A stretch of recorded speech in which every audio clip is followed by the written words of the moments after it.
Le président togolais a formulé des vœux à l'endroit de ses compatriotes à l'occasion de l'entrée dans la nouvelle année 2023. Discours de vœux dans lequel Faure Gnassingbé affiche sa détermination dans la lutte contre l'extrémisme violent et sa volonté de diversifier les partenariats stratégiques pour faire efficacement face à la conjoncture socio-politique internationale. Il annonce le renforcement des mesures d'accompagnement pour faire face à l'inflation et se réjouit de la révalorisation au passage du SMIC. Le président Faure Gnassingbé aborde par ailleurs la préparation des futures échéances électorales, régionales et législatives. Les conditions sont réunies pour des élections apaisées, dit-il. Décryptage de ce discours présidentiel avec au plateau Christian Trimois. Il nous fait l'honneur d'être avec nous dans le forum aujourd'hui. Monsieur le ministre, bonjour. Bonjour, bonne heureuse année. Meilleurs vœux. Monsieur Trimois, le ministre togolais des droits de l'homme, de la formation à la citoyenneté. Il est chargé des relations avec les institutions de la République et porte-parole du gouvernement. Et pour conduire cette discussion, j'ai deux confrères avec moi. Jean-Paul Agboa est avec nous. Jean-Paul, bonjour. Bonjour Gilles, merci de m'avoir invité. J'en profite pour souhaiter une bonne et heureuse année à la rédaction ainsi qu'à vos téléspectateurs. Oui, Jean-Paul Agboa, directeur de publication de Focus Info, et Rodrigue Aego à ses côtés. Rodrigue, bonjour. Bonjour Gilles, je suis, je dirais, content de vous retrouver en début d'année 2023 avec vous et surtout pour, je dirais, une première fois avec le ministre Trimois que je salue au passage. J'en profite pour lui présenter mes vœux les meilleurs de santé, parce que c'est ça l'important. Et aussi un plaisir de retrouver mon aîné après pratiquement 3 ans de rupture, je dirais. Notre dernière rencontre, c'était ici au plateau, dans ce studio. Et je dirais que quant à ce qui nous concerne, pour les vœux, la santé, si elle est présente, je pense que... Ouais, tout le reste peut venir. Rodrigue Aego, il est journaliste, analyste politique. Et dans la seconde partie de New World Forum, nous serons rejoints par Kanka Malik Nachaba. Il est ministre, secrétaire général du gouvernement. Il sera là pour répondre aux questions des téléspectateurs qui seront, comme d'habitude, très nombreux à nous écrire. Que pensez-vous donc des vœux du chef de l'État togolais à sa nation? C'était le 1er janvier, en tout cas, discours décalé à la veille. Plus 228 96 46 10 31, plus 228 96 46 10 31. C'est le numéro par lequel vous pouvez participer à cette émission. Alors, monsieur le ministre, j'ouvre une parenthèse avant d'aborder la question des vœux. Les 46 hommes libérés par le Mali après la mesure de grâce présidentielle qui leur a été accordée la veille sont arrivés donc ce 7 janvier 2023 à Lomé, où ils ont été reçus par le chef de l'État togolais. Nous voyons là les images, quelques images. Faure Gnassingbé qui a joué, disent les protagonistes, un rôle important dans le dénouement de cette crise, de cette situation. Oui, c'est vrai.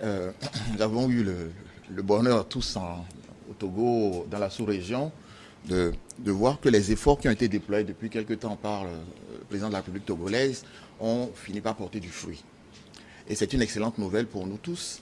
C'est aussi une excellente nouvelle pour nos frères maliens et ivoiriens parce que ça redéclenche un processus de normalisation des relations et nous sommes heureux d'apprendre que le président Ouattara a exprimé le vœu de retourner très rapidement à la normalité des relations bilatérales entre la Côte d'Ivoire et le Mali. On voit l'image là, les 46 militaires libérés, image exclusive du World TV. Voilà.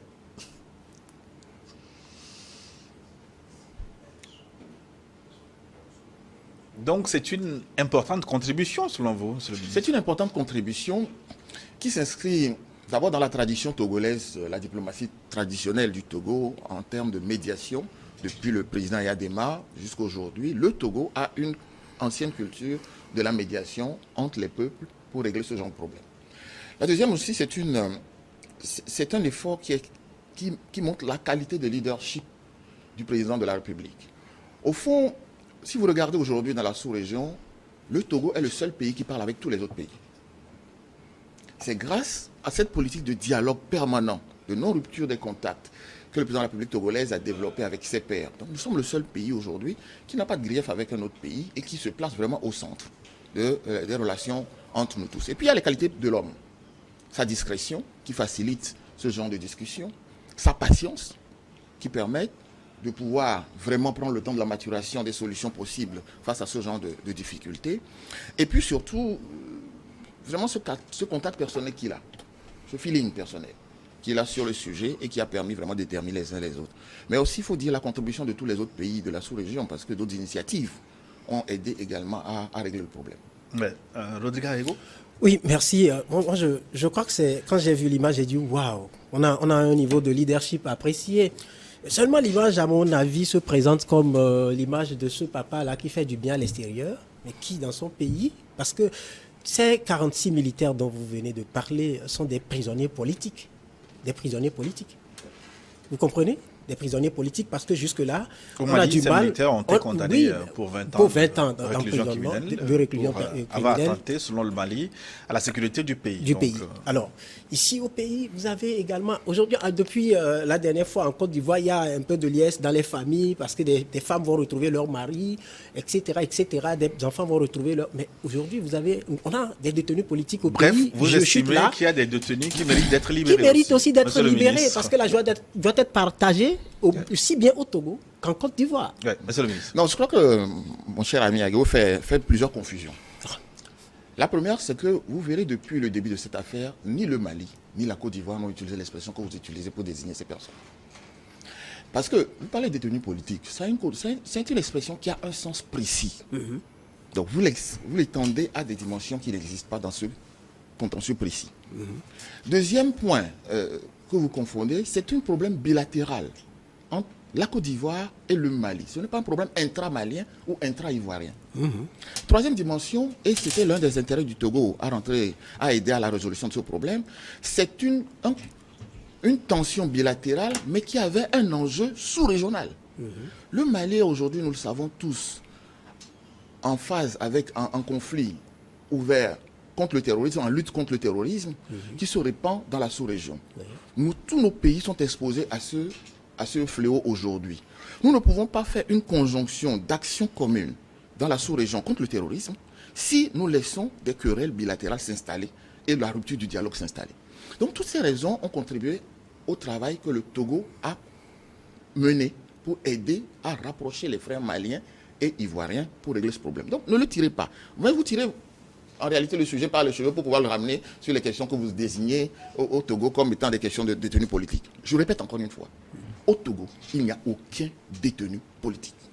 Au Togo, il n'y a aucun détenu politique. Oui. Vous pouvez avoir des politiques, mais vous ne pouvez pas couvrir la délinquance politique, en considérant que la délinquance des politiques entraîne automatiquement un délit politique. C'est deux notions qu'il ne faut pas confondre. Jean-Paul Deux notions qu'il ne faut pas confondre. Nous avons des politiques qui sont effectivement détenus pour des délits de droit commun. Et encore une fois, je le répète, si nous mélangeons les concepts, nous n'arrangeons pas le sort de ces personnes. Aucun magistrat n'a condamné ou n'a fait détenir quelqu'un pour des délits politiques au Togo.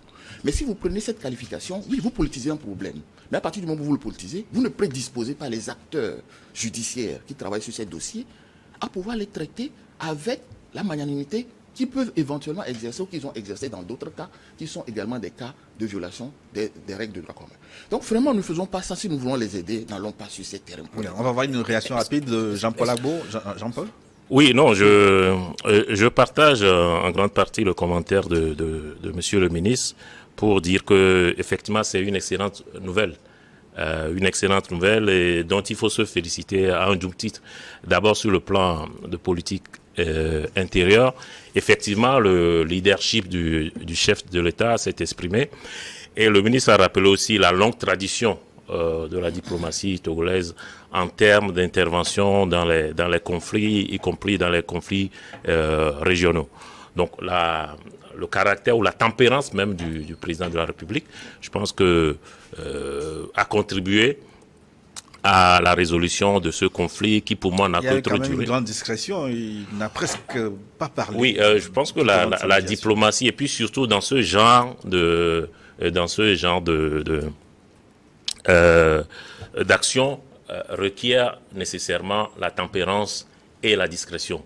Vous ne pouvez pas intervenir en tant que médiateur dans cette crise qui fut celle entre le Mali et la Côte d'Ivoire, et chaque matin venir vous épancher sur les médias. Donc, encore une fois, la discrétion, la tempérance du chef de l'État ont beaucoup joué. Et la deuxième chose qu'il faut relever, c'est qu'il était temps que ça finisse, parce que on ne peut pas, on va en parler tout à l'heure, affronter les défis sécuritaires et de terrorisme, la lutte contre le terrorisme auquel doit faire face la sous-région, et avoir en même temps des pays en conflit. C'est pas possible. On en parlera tout à l'heure. On a besoin d'une réponse collective. On a besoin de moyens, de forces mutualisées. Et dans ce contexte, on ne pouvait pas laisser pérenniser ce conflit. Oui, Donc, Monsieur le ministre, très rapidement, la libération de ces militaires a été précédée de la signature d'un mémorandum entre les deux pays. Ça veut dire que le Togo désormais se positionne comme le garant de l'application de ce mémorandum. Oui, le Togo a beaucoup aidé à arriver à cet accord que vous avez évoqué.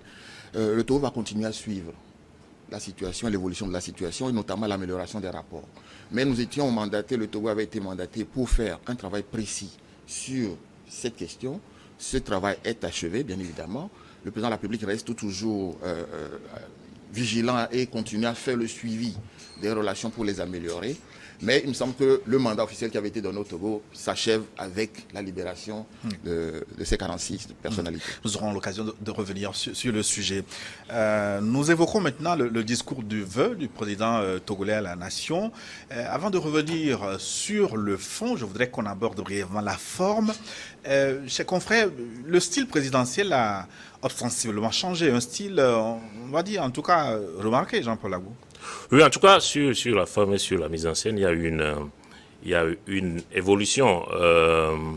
On voit le président de la République dans un nouveau décor,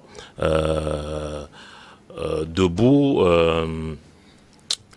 s'exprimant avec peut-être aussi que c'est le contexte et les sujets qui l'imposent, s'exprimant avec beaucoup de détermination. On va l'évoquer peut-être tout à l'heure. Moi, j'ai vu surtout une posture de chef de l'État, commandant en chef. Il a commencé son discours avec la question de la lutte contre le terrorisme, et pour moi, on voit quelqu'un, on le voit à l'image qui arrive devant son pupitre, déterminé dans la posture du commandant en chef. C'est pour moi une mise en scène réussie, qui correspond au contenu du discours et qui correspond au contexte sécuritaire et au contexte socio-économique. Il a abordé plusieurs sujets, dont le terrorisme. À ce propos, il a dit « Je suis convaincu qu'avec l'aide de Dieu, nous vaincrons, nous aurons raison des forces du mal. Ces forces seront défaites aux portes du Togo. » Alors, Monsieur le ministre, ces mots sont forts, mais concernant la menace terroriste précisément au Togo, quel est le point de la situation? Maîtrisée, alerte jaune ou orange?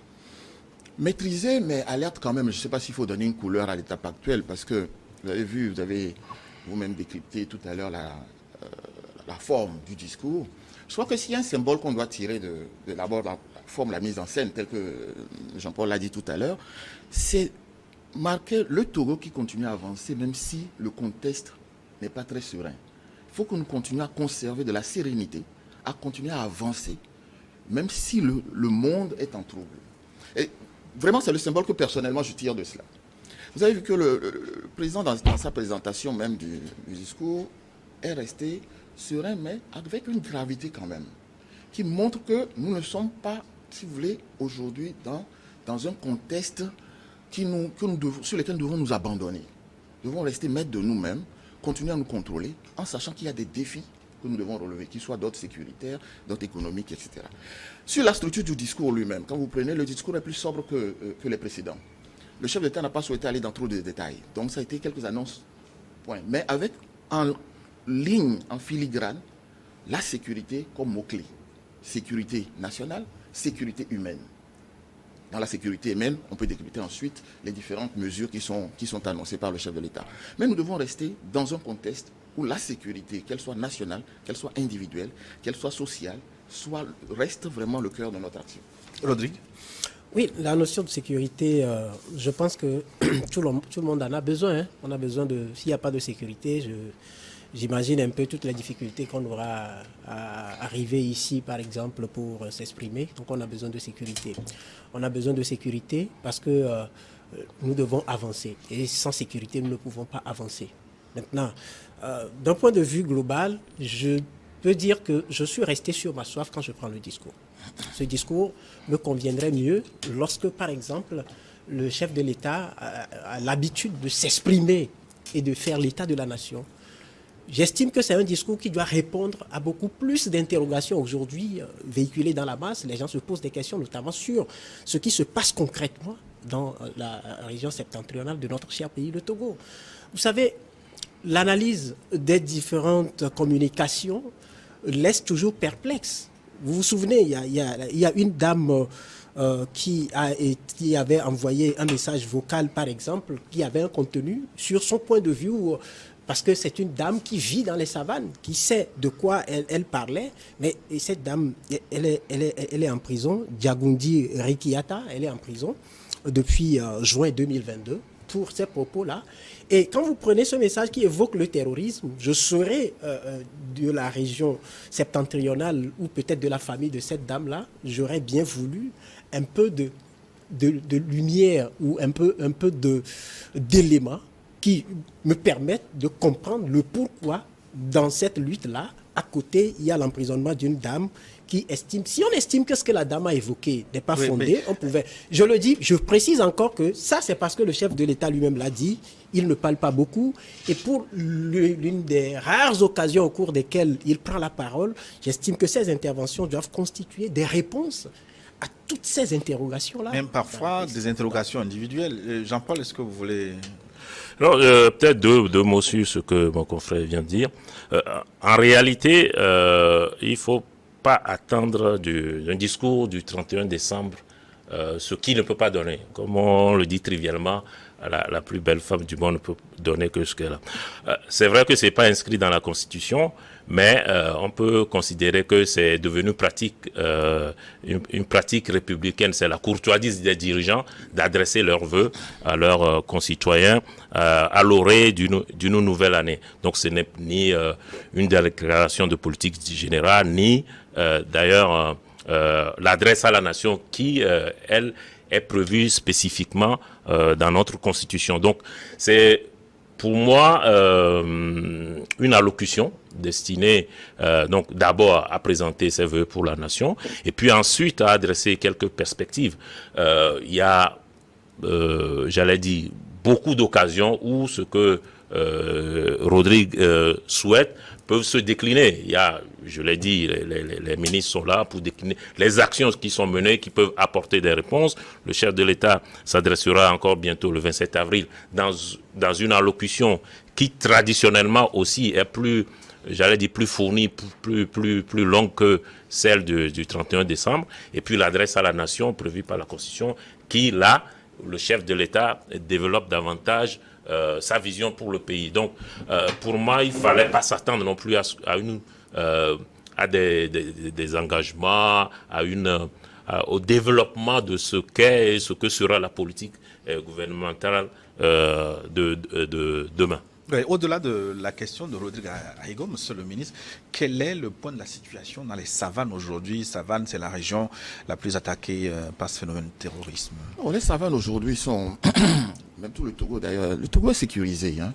C'est vrai que nous avons, compte tenu de la faiblesse du contrôle par nos voisins, par les pays voisins, nous avons une bande où ces groupes terroristes se sont installés. Et donc, naturellement, il y a des à-coups. Ils circulent, ils vont, ils viennent, ils tentent de passer sur nos territoires, mais nos forces travaillent, elles résistent, elles leur font des pertes. Nous avions au début, comme certains pays voisins, commencé à annoncer un peu l'état des pertes, matérielles ou en vie humaine. Puis nous avons changé de stratégie parce que, évidemment, quand vous annoncez vos pertes et que l'adversaire n'annonce pas les siennes, vous ne pouvez pas diffuser non plus ce que les adversaires ont perdu, vous donnez le sentiment à votre population qu'il y a une victoire de l'ennemi sur nous. Puisque vous n'avez qu'un seul bilan qui est affiché. Nous avons décidé de ne pas le faire, de ne plus le faire. Et dans la foulée, vous voyez qu'eux-mêmes, nos adversaires, quand nos ennemis, les ennemis que nous combattons, ont commencé aussi à faire une sorte de communication pour essayer de montrer. Il y a deux enjeux ici. Il y a d'abord une guerre physique sur le terrain. Il y a une guerre de la communication qui suit derrière. La deuxième, il ne faut pas porter atteinte au moral des troupes. Notre ami évoquait un cas individuel. Et je regrette quand même que tout le discours d'un chef d'État à la nation, au moment de souhaiter des vœux pour l'année, ne peut pas se redrouser à des cas individuels, au cas de X, au cas de Y. Il parle à plus de 8 millions de Togolais. Il parle à tous les étrangers qui vivent au Togo. Donc ce ne sont pas des cas individuels qui vont être traités. Mais encore une fois, j'ai dit, le chef de l'État a placé le discours autour du mot sécurité. Sécurité de la nation, avec tous les efforts que nous faisons depuis la loi de programmation militaire 2021-2025 et les moyens qui ont été mis pour renouveler notre outil de défense nationale et le renforcer, mais aussi sécurité humaine, les plans de résilience qui ont été mis en place pour le développement social, le développement économique et les renforcements que le chef de l'État a apportés dans la politique de l'année 2023, notamment dans la loi de finances qui a été adoptée, et les efforts que les autres acteurs sociaux, rappelons récemment que le patronat, les syndicats, se sont entendus pour relever le salaire minimum interprofessionnel garanti. Donc c'est une chaîne de mesures, c'est un faisceau de mesures qui doivent soutenir non seulement la résilience individuelle des personnes et des ménages, mais également contribuer à la défense nationale, donc la résilience de notre armée face à l'ennemi qui vient. Le combat actuellement va s'inscrire quand même dans la durée. Je crois qu'il faut l'intégrer désormais. Le chef de l'État a annoncé, en tout cas, a évoqué le programme d'urgence pour le renforcement de la résilience des populations de la région des Savanes. Est-ce que vous assurez que les mesures prises vont aux bénéficiaires, justement, sur le terrain? Nous avons tous les mécanismes de suivi de ce plan qui sont en place et qui rapportent que les bénéficiaires profitent de ce plan. À mon avis, si ça avait été un échec ou ça n'atteignait pas les populations en question, on le saurait. Mais vous savez, quand vous faites un plan, vous avez toujours, bien évidemment, des faiblesses peuvent apparaître pendant que ce soit sur l'infrastructure, que ce soit sur la distribution, le soutien par exemple social ou le soutien à la microéconomie, vous pouvez avoir quelques défaillances. Et c'est précisément parce qu'il y a des mécanismes de suivi et de remontée d'informations que le gouvernement peut rectifier là où éventuellement il y a des faiblesses qui sont signalées. Donc le plan peut ne pas être totalement parfait, bien évidemment. Nous sommes dans une situation d'urgence. Nous sommes dans une région qui fait face à l'adversité terroriste également. Donc, on peut avoir quelques faiblesses de part et d'autre, mais ce qui est important, ce n'est pas de focaliser sur les faiblesses qu'il y a. C'est de voir comment est-ce qu'on les rectifie pour que le plan puisse déployer la pleine efficacité des effets qui sont attendus, en même temps en termes de résilience des populations, de renforcement du développement du milieu, et puis bien évidemment face à l'adversité qui menace nos frontières. Oui, nous aurons des retours du terrain. Dans la seconde partie de cette émission, je rappelle le contact par lequel vous pouvez nous écrire, plus 228 96 46 10 31, des questions écrites via WhatsApp, plus 228 96 46 10 31. Chers confrères, je voudrais qu'on aborde maintenant l'autre volet du discours du vœu du chef de l'État togolais à la nation. Il s'agit des questions socio-économiques. Le chef de l'État togolais, en substance, a assuré qu'il y a une reprise progressive, mais soutenue de l'économie togolaise, grâce notamment aux différents efforts face aux effets résiduels de la pandémie à la Covid-19. Est-ce que vous êtes d'avis avec lui que l'économie togolaise est en train de reprendre après la pandémie, la crise de la pandémie à coronavirus? L'économie est en train de reprendre, c'est vrai que je l'ai lu. Je l'ai entendu, mais le plus important pour moi en tant que citoyen aujourd'hui, c'est de voir, de sentir l'effet de la reprise. On peut beau avancer des chiffres, on peut peut-être dire qu'aujourd'hui l'économie togolaise se porte à 200%, j'en sais rien, en termes de santé financière et tout, mais ce que je ressens, c'est par rapport à ça que je pourrais apprécier. Est-ce que vous avez des éléments sur le ressenti des Togolais? Vous savez que plus loin dans le discours, je me suis réjoui que le chef de l'État a abordé d'une manière donnée l'aspect vie chère. Ce qui voudra dire qu'au côté de sa réjouissance du fait que l'économie serait en train de reprendre, il reconnaît qu'il y a des défis. Parce que la vie est chère, parce que les produits, les denrées alimentaires ont pris un coup, les prix ont pris un coup, parce qu'en 2022, on a subi 2 fois consécutives l'augmentation du prix à la pompe des produits pétroliers, et sa répercussion a été automatique sur la vie des citoyens. Les transports ont augmenté, et vous savez que quand on vit dans ça comme atmosphère, et qu'à côté, on vous dit que l'économie est en marche, vous comprenez qu'il y a des questions que vous vous posez. Maintenant, je ne sais pas les éléments sur lesquels le chef de l'État lui-même s'est basé pour le dire, mais je note encore qu'il a reconnu quelque part il y a des défis à relever sur le plan économique. Oui, des défis. Dans le discours, il dit nous devons rester ambitieux et poursuivre les actions engagées en faveur de la jeunesse qui est en quête d'emploi. Jean-Paul? Oui, de quels outils, de quels indicateurs dispose le chef de l'État pour affirmer qu'il y a une reprise? Il en dispose de plusieurs, y compris ceux des partenaires techniques et financiers, des organisations internationales. Et puis, c'est vrai que dans notre vie quotidienne, on peut avoir des ressentis qui peuvent ne pas correspondre à la réalité économique. Chacun vit sa vie sociale, sa vie d'entrepreneur, sa vie d'employé de façon particulière. Donc, on ne peut pas, à partir de sa propre expérience, de sa propre vie, généraliser la situation du pays. Je crois qu'il y a des indicateurs précis qui permettent aux uns aux autres d'avoir une cartographie de cette situation. Mais ce qui est constant, et c'est pas particulier au Togo, ce qui est constant, c'est que après toute la période liée à la pandémie de Covid-19, un peu partout il y a une reprise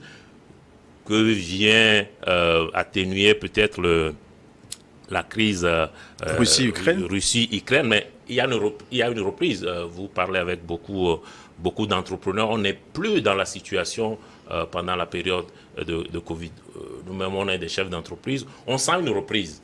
Alors, est-ce que les mesures qui sont prises par le gouvernement pour accompagner, renforcer cette reprise sont, sont suffisantes? C'est peut-être là la question qu'il faut se poser. Mais qu'il y ait une reprise, ça va de soi. Et s'il n'y avait même pas de reprise, si on prend les choses à l'envers, s'il n'y avait pas de reprise, je ne suis pas convaincu que toutes les mesures qui ont été annoncées, y compris dans le budget de 2023, on aurait fait un budget comment on dit ça, un budget, non pas de relance,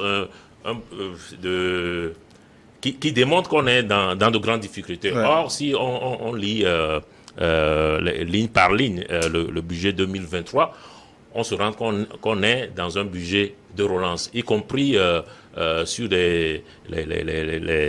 la situation sociale, où, par exemple, ce qui est alloué au secteur sociaux progresse de 19%, 69% sur les 4 dernières années. Donc, ça démontre qu'il y a, en tout cas, le pari du gouvernement que la situation va aller en s'améliorant. Peut-être pas assez vite pour les citoyens que nous sommes, pour les chefs d'entreprise que nous sommes, qui aimerions que, y compris sur la question de la fiscalité, il y ait davantage de choses qui soient faites pour les entreprises et qu'il y ait suffisamment de mesures pour créer davantage d'emplois dans le pays. Oui, mais Monsieur le ministre, vous relaie les appréciations d'un économiste leader politique, le professeur Aimé Tchabouré-Gogé. Il dit que les mesures prises par le gouvernement sont faibles par rapport aux mesures prises par plusieurs pays de la sous-région. Ensuite, les bénéficiaires de ces mesures sont limités. Qu'en dites-vous? Bon, ce leader politique de l'opposition, naturellement, son rôle, c'est pas de féliciter le gouvernement. Donc, à la limite, son propos, il est partisan.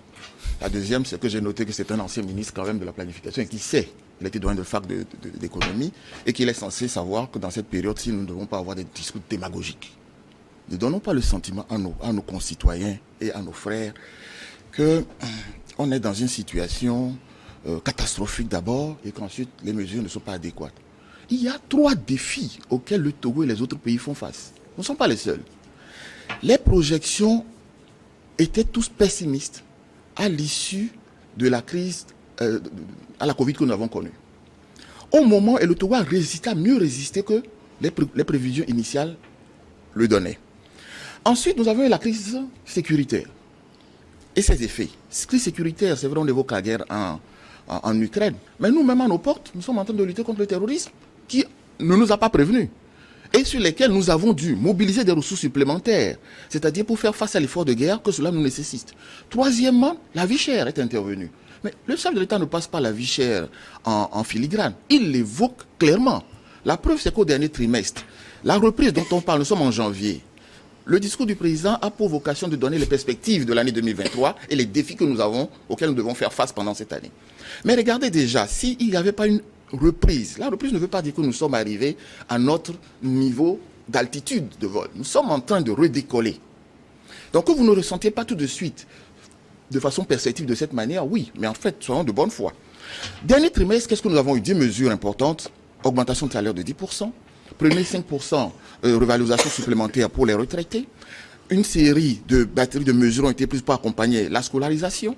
En janvier, nous avons repris non seulement les mesures fiscales qui avaient été faites en faveur du secteur social, de l'économie, des autres secteurs productifs, mais nous avons augmenté. Par exemple, l'IRPP, l'impôt sur les revenus des personnes physiques aujourd'hui, le barème a été redécliné complètement. À la fin de ce mois, vous pourrez comparer votre bulletin de paie antérieur au bulletin de paie à venir.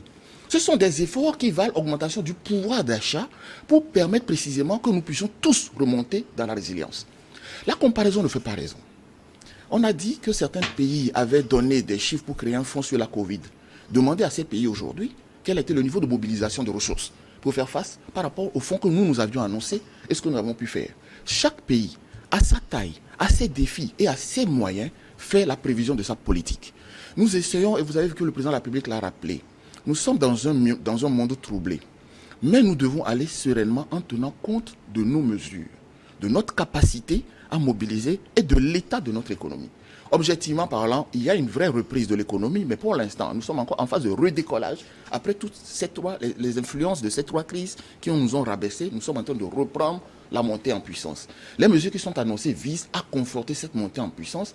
Et probablement d'ici quelques mois, on pourra refaire le point pour savoir quel a été l'effet levier de ces mesures qu'on a prises sur l'amélioration des conditions de vie des uns et des autres. Mais avant d'aborder la question des élections, parce que là, je voudrais qu'on parle du SMIC.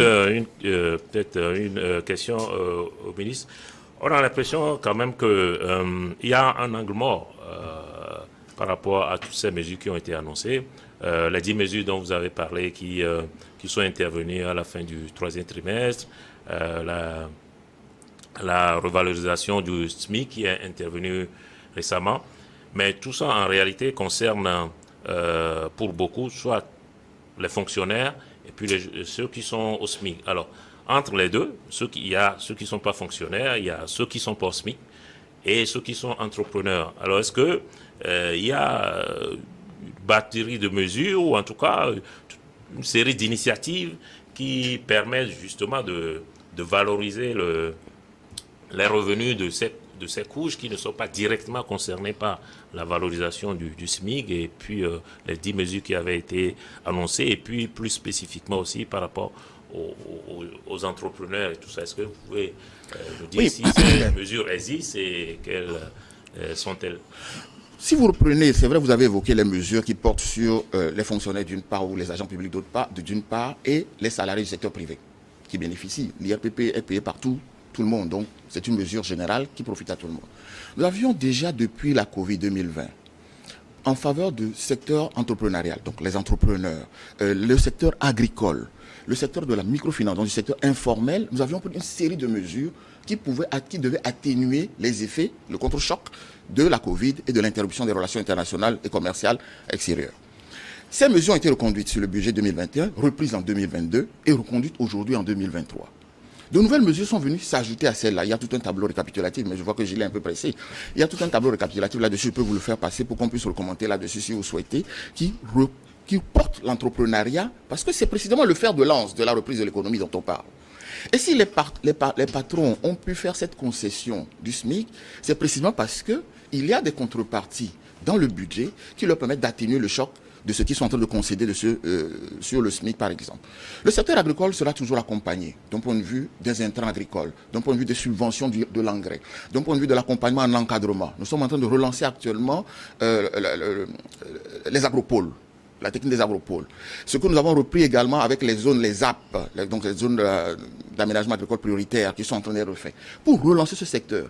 Parce que notre ami a évoqué un point, c'est effectivement l'impact du coût de la vie sur les produits de première nécessité, et je pense simplement les céréales.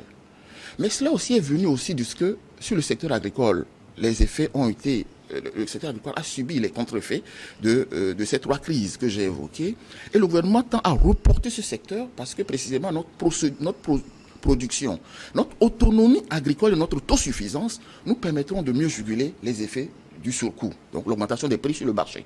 Parce que l'augmentation du prix sur les marchés joue bien évidemment, et tout le monde le sait, selon l'offre et la demande. Et s'il n'y a pas suffisamment d'offres, bien évidemment, les coûts vont monter. Avec les autres chocs que nous connaissons, on peut avoir la vie chère. Mais aujourd'hui, la priorité, vous le prenez dans le budget, le secteur agricole, c'est le secteur numéro 1 qui est appuyé. Les autres secteurs entrepreneuriaux sont également accompagnés sur le budget.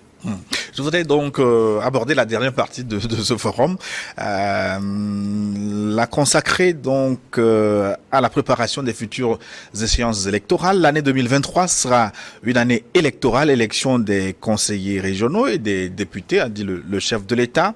En substance, il assure que les conditions sont réunies pour des élections apaisées. Rodrigue Arrigo. Les conditions réunies pour des élections apaisées, c'est vrai, quand je l'ai lu, c'est vrai que j'ai ri un peu, parce que je me demande ce qu'on met dans conditions réunies. À ce que je sache, c'est vrai que les gens sont politiques. Il y a le langage politique, il y a les perceptions politiques, il y a les analyses politiques, etc., etc. Mais quand vous prenez une dernière sortie, je crois en décembre, de Maître Mohamed Tiassouna Traoré, qui est un acteur politique appelant donc le gouvernement à avoir un regard sur les travaux, les conclusions des travaux au niveau du CNAP, je crois que c'est ça. Ça voudra dire qu'il y a des non-dits et qu'il veut en substance quelque part pointer du doigt vers les réformes. Oui, quelles sont les conditions qui ne sont pas réunies selon vous? Oui, mais aujourd'hui par exemple, si les conditions étaient réunies? Quelles conditions? Quelles sont les conditions qui ne sont pas réunies? Au départ, on parlait des réformes constitutionnelles, on parlait des réformes institutionnelles, on parlait des réformes électorales. Alors, quand je prends les réformes constitutionnelles, on me dira que la Constitution a été révisée, on me dira que le mandat a été limité, etc., et élargi à la durée de mandat, plutôt au mandat des députés également. Alors, quand je prends par exemple les réformes institutionnelles, est-ce qu'aujourd'hui les Togolais font, ou les acteurs, je ne vais pas parler des Togolais, les acteurs politiques dans leur ensemble, que ce soit de l'opposition, du centre ou de la mouvance, font confiance à la Commission électorale nationale indépendante, l'organe qui organise les élections? Entre griffes, à chaque Elle a été réformée aussi, la Commission électorale nationale. Vous savez, quand vous allez tendre le micro tout à l'heure à un acteur politique de l'opposition, c'est pour ça que j'ai pris soin de mentionner la dernière sortie en décembre de Maître Mohamed Tiassouna Traoré, qui a participé aux travaux, à ces travaux-là. Donc, conditions réunies, ça sous-entend qu'aujourd'hui, si on va aux élections, c'est vrai qu'on ne peut pas dire qu'il y aura plus de contestation parce que chacun aura forcément quelque chose à contester, mais que ce soit minimaliste par rapport à ce qu'on a l'habitude de vivre aujourd'hui. Quoi qu'on dise, langage politique aidant, il y a un contentieux quand même électoral sur le tapis. Quand vous prenez par exemple, vous tendez le micro aujourd'hui à ceux qui sont de la dynamique Monseigneur Poudre, enfin, et des associations, mouvements, etc., qui sont dans cette dynamique, ils vous diront pas que les conditions sont réunies pour aller aux élections. Peut-être quand vous tournerez le regard vers l'ANC ou encore vers ADI ou d'autres formations politiques, on vous dira peut-être que les conditions ne sont pas réunies pour aller à ces élections. Donc c'est normal que quand le chef de l'État le dit, l'idéal aurait été qu'il aille plus loin pour dire voilà ce que je mets dans conditions réunies. Et peut-être avoir le courage de dire, vu que les élections auront lieu dans quelques mois, il y a tel autre chantier des réformes avant ces élections pour que les conditions soient totalement réunies, on va laisser les élections apaisées. Oui, je voudrais laisser réagir le ministre sur la question. Non, mon cher ami fait de la psychanalyse de partis politiques sur des choses que les partis n'ont pas dit, vous leur prêtez des intentions. Tiassouna n'a pas dit ce que vous avez dit. Tiassouna a simplement dit effectivement de regarder les propositions qui ont été faites par le cadre de concertation nationale des acteurs politiques, mais vous n'a pas pointé tel ou tel point précisément. Il a tenu un propos général. Oui. Mais en réalité, qu'est-ce qu'il sous-tend? Je vais vous le dire. Ce qui sous-tend, c'est qu'il y a une des propositions. D'ailleurs, toutes les autres propositions ont été mises en œuvre jusqu'à maintenant. Hein. Je prends sur les réformes qu'on a faites sur la décentralisation récemment viennent de ce cadre de concertation. Les modifications du code électoral viennent de ce cadre de concertation. Mais je prends l'exemple que Tchassona évoque en filigrane. Et si je ne lui prête pas de propos non plus, je pense qu'il parle de la proposition qui visait à l'harmonisation des mandats, qui est une proposition qui est sur l'agenda, effectivement, que le cadre national de concertation des acteurs politiques a fait en demandant une harmonisation des mandats et la possibilité de regrouper les élections. Puisqu'à partir du moment où les mandats sont de même durée et qu'on peut faire une élection regroupée, on peut alors avoir, si vous voulez, une économie d'échelle sur les coûts d'organisation des élections et puis faire en sorte que les majorités se coïncident politiquement.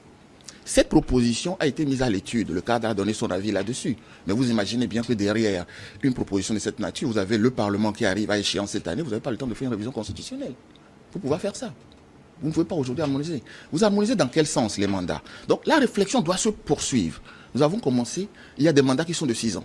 Il y en a qui sont de 5 ans. Si vous voulez, et il y en a des mandats qui ont commencé avant les autres. C'est-à-dire qu'aujourd'hui, si vous-même vous faites une réforme aujourd'hui, ça veut dire soit vous écourtez la durée des mandats de certaines institutions, soit vous prolongez la durée de mandat d'autres institutions. Toutes ces réflexions vous pouvez doivent les faire obtenir l'objet par un accord politique. Oui, mais la concertation a fait une proposition générale, harmoniser les mandats.